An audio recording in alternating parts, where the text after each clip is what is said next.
বিদ্যালয়ৰ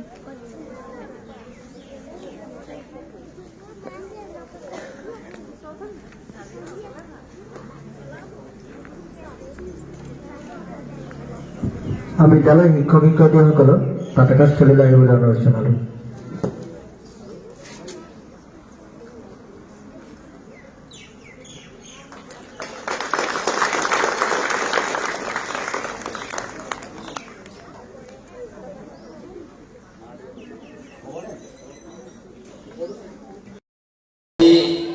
শ্ৰদ্ধাঞ্জলি অনুষ্ঠানত সমবেত ৰাইডিঙে বামুণগাঁও তথা বিভিন্ন প্ৰান্তৰ পৰা অহা জুবিন গাৰ্গ প্ৰেমী ৰাইজ সকলোকে সশ্ৰদ্ধ প্ৰণিপাত নিবেদন কৰিছে।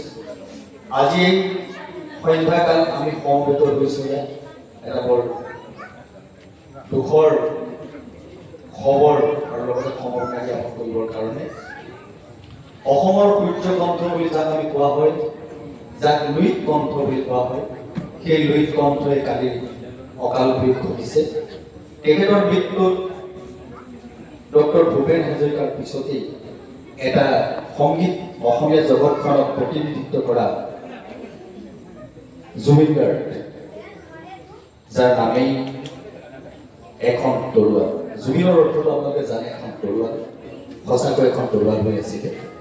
আমাৰ সংগীতক, অসমৰ সংগীতক বিশ্ব দৰবাৰত প্ৰতিষ্ঠিত কৰাৰ ক্ষেত্ৰত জুবিন গাৰ্গে যথেষ্ট ভূমিকা যোগাইছিলে। তেখেতৰ অকাল মৃত্যুত অসমীয়া কলা সাহিত্য ভাষা আৰু এজন প্ৰকৃত মাটিৰ মানুহ আমাৰ মাজৰ পৰা নোহোৱা হৈ গ'ল। তেখেতে কৈছিলে, মই ধনী মানুহক বৰ ভাল নাপাওঁ, মই সদায় দুখীয়া মানুহৰ লগত সংগ থাকে, কাৰণ দুখীয়াই মানুহৰ প্ৰমূল্য বোধ মূল্য বুজে, কিন্তু ধনী মানুহে নুবুজে। সঁচাকৈ এই মাটিৰ মানুহ গৰাকী অসমৰ প্ৰতিগৰাকী অসমীয়াৰ হৃদয়ে হৃদয়ে, ৰন্ধ্ৰে ৰন্ধ্ৰে, সুখে সুখে। লগতে অসম সাহিত্য সভাৰ তৰফৰ পৰা আমি এই অঞ্চলৰ এজন বিশিষ্ট সমাজকৰ্মী, বিভিন্ন অনুষ্ঠানৰ লগত ওতঃপ্ৰোতভাৱে জড়িত আৰু শ্মশান ভূমিৰ সভাপতি, তাৰপিছত আমাৰ পুথিভঁৰালৰ উপদেষ্টা, শংকৰদেৱ কলা কৃষ্টি চৰ্চা মণ্ডলৰ উপদেষ্টা, বামুণগাঁও পুৰণা নামঘৰৰ সভাপতি আছিলে, বৰ্তমান উপদেষ্টা হৈ আছে, বিভিন্ন অনুষ্ঠানত জড়িত আমাৰ বীৰেণ শইকীয়াদেৱ, বীৰেণ শইকীয়াদেৱ। আজি আমাৰ পৰম্পৰা ৰক্ষা কৰি অসম সাহিত্য সভাই বছৰৰ আজিৰ দিনটোত অসমৰ কেইগৰাকীমান স্বনামধন্য সাহিত্যিক, সমাজ সংগঠক, ক্ৰীড়া সংগঠক বা সমাজকৰ্মী নিৰ্বাচন কৰা হয়। আমাৰ শাখা সাহিত্য সভাৰ তৰফৰ পৰাও আমি 5 গৰাকী সেইদিনাখন কাৰ্যকৰী বৈঠকত আমাৰ নিৰ্বাচন হ'ল। এগৰাকী হ'ল আমাৰ বীৰেণ শইকীয়াদেৱ, আমি তেখেতলৈ শাখা সাহিত্য সভাৰ পৰা লগতে অসম সাহিত্য সভাৰ তৰফৰ পৰা অনুৰোধ জনাইছোঁ।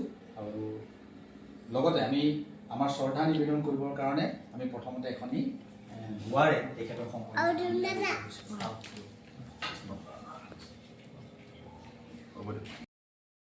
আৰু এজন সক্ৰিয় সদস্য আমাৰ জিন ৰাস্তা বকুলৰ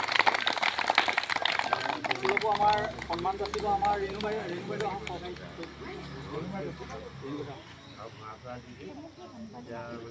পেনেৰে আমি আমাৰ বিদ্যালয়ৰ যিহেতু আমাৰ লিখা পঢ়া কাম, গতিকে আমাৰ পেনেৰে আমাৰ আৰু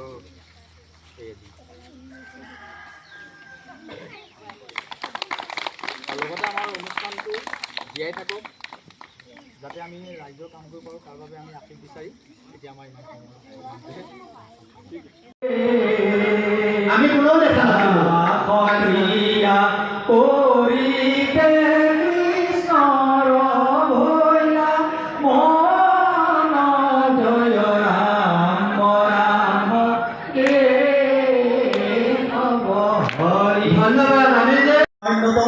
কৃষ্টিৰ মুকুতা, এই মুকুতা সদায় অসমত জিলিকি থাকিব লাগিব। আপোনালোকে জোৰকে হাত তালি মাৰিব উলিয়াই নৃত্যটোৰ কাৰণে, আৰু আমি দলটোৰ কাৰণে ধন্যবাদ জ্ঞাপন কৰিছোঁ দেই। এইটো জীয়াই ৰাখিব লাগিব। জীয়াই ৰাখিব কেনেকুৱা লাগিব ন? এইটো এই বছৰ চাৰিব নালাগে, জীয়াই ৰাখিব। ইয়াততো মই চিনি পাইছোঁ, বেণ্ড পাৰ্টি কৰিব অহা হ'লে বেণ্ড পাৰ্টি মাতিম। ঠিক আছে, ভাগ্যৱান আছে না? ভাগ্যৱান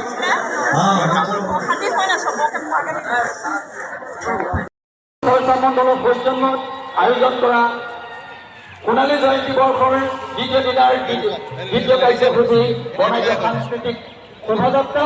এই শোভাযাত্ৰালৈ বিভিন্ন প্ৰান্তৰ পৰা বিভিন্ন সংগঠনৰ পৰা বিভিন্ন সাংস্কৃতিক দলে অংশগ্ৰহণ কৰিছে। গতিকে আমি সকলোকে আন্তৰিক অভিনন্দন জ্ঞাপন কৰিছোঁ আৰু লগতে ৰাইডিঙে ভৱনৰ সমূহ যুৱক যুৱতী অবাল বৃদ্ধ আপোনালোকে গঢ়ি তোলা এই অনুষ্ঠানলৈ আহক। এই অনুষ্ঠানৰ শোভাযাত্ৰাত অংশগ্ৰহণ কৰি এই অনুষ্ঠান সাফল্যমণ্ডিত তুলিবলৈ আপোনালোকক বিনম্ৰতাৰে অনুৰোধ জনাইছোঁ। শ্ৰী শ্ৰী শংকৰদেৱ কলাকৃষ্ণ চৰ্চা মণ্ডল,